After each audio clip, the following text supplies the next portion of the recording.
In essence, it's a blended program, and so it means that some of it's going to be online, some of it's in person, but the in-person parts can vary. So, for example, in the last program, one part was actually based in the Burn, another part was in Jordan. So we're staying in hostel type accommodation for those residential parts. And then there's another module in experiential education, looking at landscapes. And that one is actually 5 days camping. So that'd be quite one that people would need to be aware of, that we are going to be outdoors, and the Irish climate being what it is, it may not be the most pleasurable experience, but it can also be extremely enjoyable as well when the conditions come right.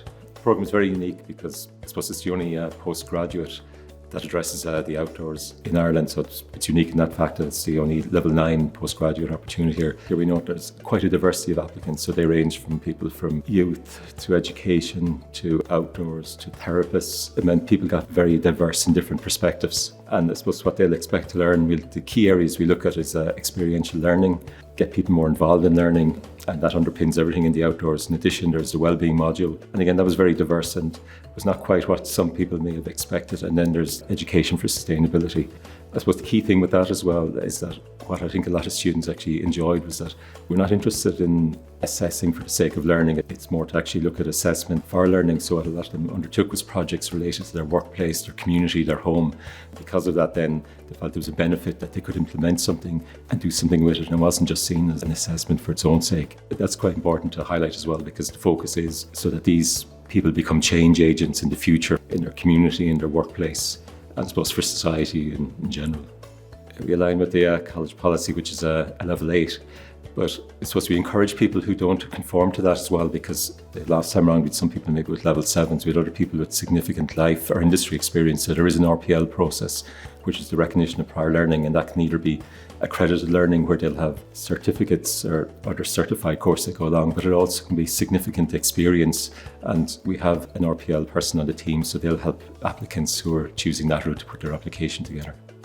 From the postgraduate cert, the obvious progression is on to the actual level 9 masters, but I think there's also probably opportunities there depending on the research being undertaken to transfer onto the PhD register. What we're finding as well at the moment is that some students are getting quite involved in and enjoying the research elements, so we potentially foresee some of them maybe doing a PhD in this area longer term.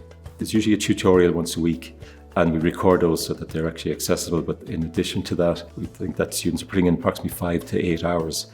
It is classified as a master's by research, so it's not a minor piece of research. It runs over 2 semesters over a full year, so it's quite a significant piece of research, and it's weighed at 50 credits, and then there's the proposal part is 10 credits, which is the preparation, and they share that then with other programs. For example, we have other postgraduates in health sciences area, so all the students kind of on campus for those deliveries, and the same with the tutorials, so that allows kind of a cross-fertilization of ideas and allows people to interact and be aware of what others are doing, and also probably helps them elaborate some of their ideas as well.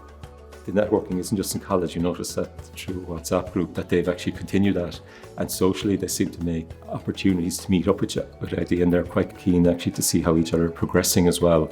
What we're finding, I think, is that a lot of students who are looking at this, so maybe looking at changing career paths, maybe into something more in the sustainability line, or wanting to do it for personal development or into the wellbeing line. But I think what most people are doing it for is for themselves.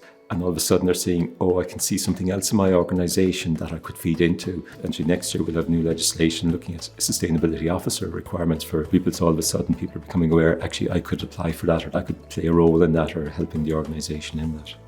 For some of them, because they think it might be perceived by others maybe as being very different. I think that's part of the attraction, because it's been challenging some people maybe who've come from maybe a HSE sector or others, that there's a way bigger diversity of what well-being actually means to different people. And the same with the sustainability, people might see it just as a business side, but also people have been challenged quite a bit by that also.